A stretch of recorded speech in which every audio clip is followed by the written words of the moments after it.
modernize our nuclear weapons deal, and I think the people who benefit from this deal are those like Lockheed Martin and Santista Labs were just cited by the Department of Energy Inspector General for using taxpayer dollars to lobby for more taxpayer dollars.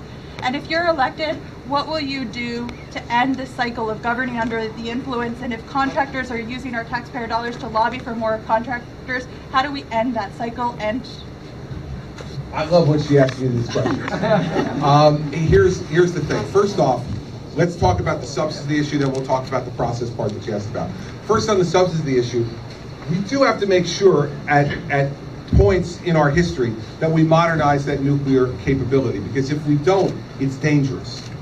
It's dangerous. So we should make that decision not based upon lobbying from any defense contractor or from any lobbyists, but we should make that decision based upon our military leaders giving advice to our civilian leaders about the level of dangerousness that will occur for us, because these missiles, as you know, are not only in submarines, but they're also land-based missiles across the United States. We don't want any of those nuclear warheads or those missiles to launch or detonate by mistake. So I think we need to periodically invest in making sure that we modernize those things so that they're useful to us if, God forbid, we ever needed them. But just as importantly and more likely, to make sure that we avoid any type of accidental problem that would lead to a lot of destruction and perhaps death as well. Now, on the lobbyist part of this, you know, the fact is that our country has become a place that is awash with special interests that have the money to be in Washington, D.C. and ask for things. You see it in what you're talking about with defense contracting, where sometimes decisions are made not based upon what weapon system we need, but based upon what weapon system is being sold by the most influential lobbyists.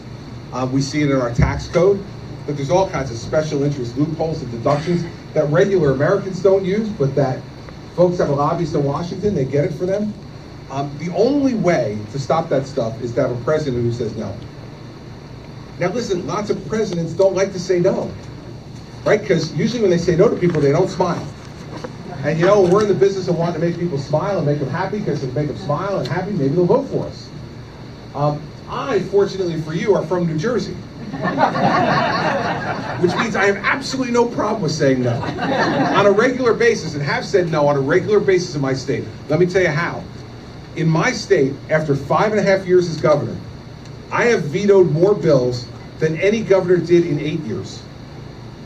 I've already vetoed more bills and said no to more ridiculous things that have been popped up by special interests and people who are, you know, being paid to influence the government than any governor in New Jersey history. And because I've worked hard with my colleagues in the legislature on the Republican side, we have not had one veto overridden in 5.5 years. You need a president who is willing to stand up and say no to things that make no sense.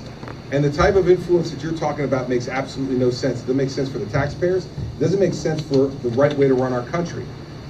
But the only way that's going to happen, you know, if you try to corral all 535 members of Congress to stop this, you're going to have a long wait waiting for that. So my point is, we've got to have a president who's got the guts to stand up and say no when no needs to be said, and to be willing to stand up firmly and work with both parties to be able to find people of common sense who will back up that no. And if you do that, then I think we have a much better chance of being able to control what goes on in our government. Yes, ma'am. There's a microphone for the table.